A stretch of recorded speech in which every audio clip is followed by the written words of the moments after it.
We must not harbor any feelings of covetousness, either toward persons or objects. We must remember that nothing in this world is really belong to us.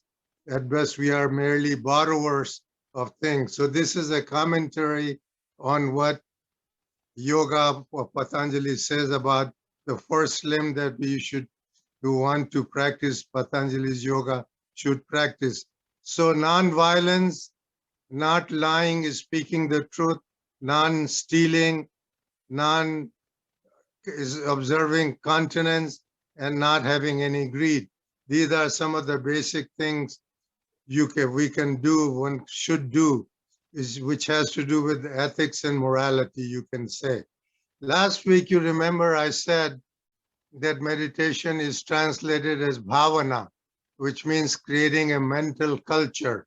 So that is what yama is, creating a mental culture of living with non-violence, non-lying, non-stealing, sexual abstinence, and practicing not greed. Now, this is difficult. Patanjali realizes it is a difficult path. So yoga is not for everybody. It is only for those who want to practice and go through these limbs. So this is number one, yama. Let me go to number two, niyama, which is translated in English as self-culture. Yama was self-control. Niyama is self-culture. Self-culture is also like yama, but it emphasizes purity and cleanliness, contentment, devotion to God. Let me read something from the commentary from Patanjali's, what he says about niyama. His aphorism reads, the niyama observance are purity, contentment, mortification, self-study of devotion to yoga. The commentary reads, purity is cleanliness, both physical and mental. If a man thinks of himself as being the dwelling place of the Atman, which means Purusha or soul, he will naturally feel that his body and mind have to be kept clean. If you don't keep your body and mind clean, you will not be able to see the Purusha. That's why in Buddhism, they say, think of mind as a mirror. Polish the mirror at all times to keep it pure. External cleanliness is chiefly important because of its psychological effect upon. So if you clean yourself, you psychologically feel whole. The mere act of washing suggests the removal of mental as well as physical dirt. After a good bath, we are apt to say involuntarily, quote, how I feel better. So the internal organ of the body must be clean and strengthened by following the proper diet. And there are all kinds of bathings that are required. There are many people who have written commentaries. If you go to India and talk to many yogis, they talk about some yogi in extreme sense follow a handkerchief to clean the body and pass the handkerchief through the body. They are practicing yama.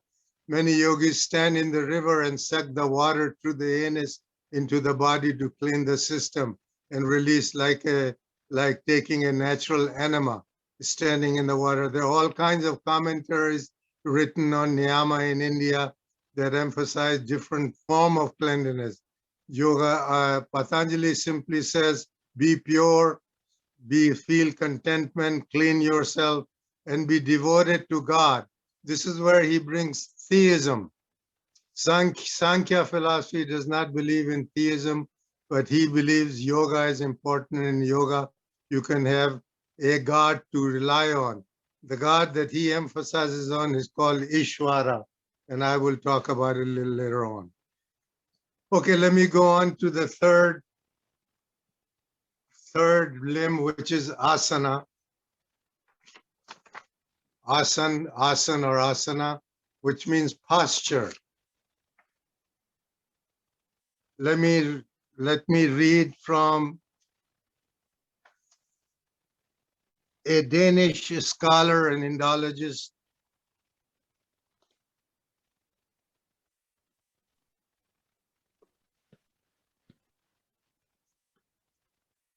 His name is Mircea Eliade, he wrote a very famous book called Yoga, Immortality, and Freedom by Mircea Eliade. You can see the chakras, which I will also mention later on.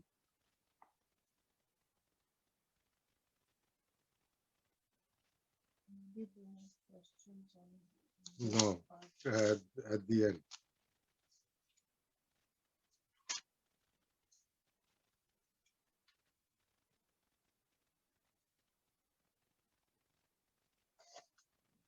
Okay, Patanjali, the asana postures, they talk about that one text he mentions, which is not important right now. The text is called Gherandara. It's hard to pronounce. Gherandara Samhita. In Gherandara Samhita mentions 32 different asanas. And Patanjali, no, Ramdev's book. This is Ramdev's book, Yoga in Philosophy and Practice. If you're interested in all 32 asanas, his book has pictures inside all different asanas that you can do, that all 32 are mentioned. But Patanjali mentions that the basic asana is sitting lotus position on the floor. He does not mention 32 asanas. This is later on the commentaries, basically Gherandara Samhita that elaborates. So what is the purpose of asana? This is the key. Please note that this is very important. Why does Patanjali emphasize posture? Why do these commentaries emphasize posture? Because the postures you do to stabilize the mind. The function of posture is basically to calm the mind. So various postures are used. See, Hatha Yoga, which just does emphasize liberation, mainly emphasize on posture. Hatha Yoga, only emphasize posture, which is now being taught by various gurus and teachers. And many of you might be doing Hatha Yoga. I did it for many years, doing various postures, and you feel good. Like, for example, standing on your head. Nehru used to do Shisharshana. Yes, last time when I mentioned, I talked about Shavasana, laying dead or feeling like a corpse. It's called Shavasana. But all of the asanas, the goal is basically to stabilize the mind. Asana also, number 2, brings concentration. Concentration in Sanskrit called ekagrata. Ekagra, bring it together, uniting. But this is not supposed to be torture of the body. Cross-legged Padmasana, lotus position is highly recommended. Sitting cross-legged. If you cannot do it, sit on the chair, but the spinal cord should be erect. And if you look at I will talk about the spinal cord in a minute. Let me go on to the fourth point.